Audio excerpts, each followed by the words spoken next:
నమస్తే, welcome to Andhraprabha. So మనం present Yashoda hospital దగ్గర ఉన్నాం. పెద్ది సుదర్శన్ రెడ్డి మాజీ బీఆర్ఎస్ ఎమ్మెల్యే హాస్పిటలైజ్ అవ్వడం జరిగింది. అండ్ నిన్నటి నుంచి కూడా డాక్టర్ల పర్యవేక్షణలో ఉన్నారు. బీఆర్ఎస్ నాయకులందరూ కూడా ఇక్కడికి రావడం జరుగుతుంది. అండ్ కుటుంబ సభ్యులను పరామర్శించి వాళ్ళకి ధైర్యాన్ని ఇవ్వడం కూడా జరుగుతుంది.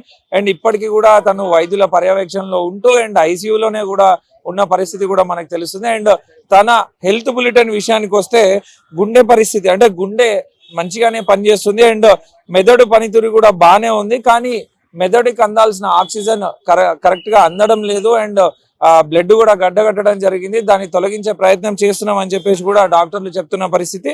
అండ్ ఎంఆర్ఐ రిపోర్ట్స్ వచ్చిన తర్వాత పూర్తి క్లారిటీ వస్తుంది మనకి అని చెప్పేసి కూడా డాక్టర్లు చెప్తున్నారు. అండ్ బీఆర్ఎస్ నాయకులంతా కూడా ఇక్కడికి వచ్చి తన కుటుంబానికి భరోసానిస్తూ తన కుటుంబానికి ధైర్యం చెప్తున్న పరిస్థితిని కూడా మనం చూస్తున్నాం. అండ్ నిన్నటి నుంచి కూడా ఏదైతే తన స్వగ్రామంలో తన సొంత నియోజకవర్గంలో అనారోగ్యానికి గురైన పెద్ది సుదర్శన్ రెడ్డిని తీసుకొచ్చి యశోద హాస్పిటల్ సికింద్రాబాద్ లో జాయిన్ చేయడం జరిగింది. అండ్ ఏదైతే ధీరుభాయ్ అంబానీ హాస్పిటల్ ఉందో అక్కడి నుంచి కూడా స్పెషలిస్టులను కూడా తీసుకురావడం జరిగింది ఇక్కడికి హైదరాబాద్ కి. అండ్ మెరుగైన వైద్యం కూడా అందించే ప్రయత్నం కూడా బీఆర్ఎస్ నాయకులు అందరూ కూడా చేస్తున్నారు.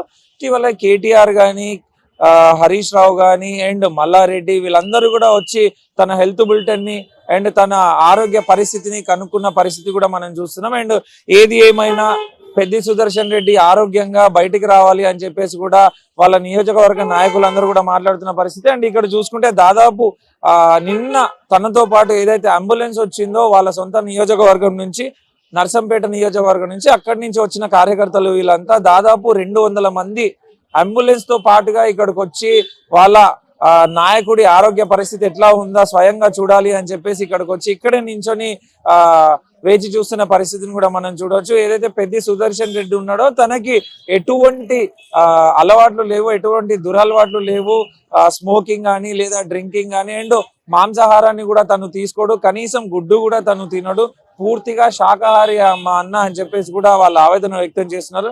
ఏది ఏమైనా పెద్దిరెడ్డి చాలా ఆరోగ్యంగా అండ్ తన ఆరోగ్యాన్ని మెరుగుపరుచుకొని బయటపడాలి అని చెప్పేసి కూడా తన కార్యకర్తలు కానీ తన నియోజకవర్గ నాయకులు కానీ కోరుకుంటున్న పరిస్థితి. అండ్ ఇప్పుడు వరకు మనకి రిలీజ్ అయిన బులెటిన్ విషయానికి వస్తే మాత్రం హెల్త్ బులెటిన్ విషయానికి వస్తే మాత్రం బీపీ కరెక్ట్ గానే ఉంది అండ్ మెదడు పనితీరు కరెక్ట్ గానే ఉంది. కానీ మెదడుకు అందాల్సిన ఆక్సిజన్ మాత్రమే కరెక్ట్ గా అందట్లేదు. అది ఒక్కటి సెటరేట్ అవుతే పెద్ది సుదర్శన్ రెడ్డి ఆరోగ్యంగా బయటికి వస్తాడు అని చెప్పేసి కూడా వైద్యులు చెప్తున్న పరిస్థితి.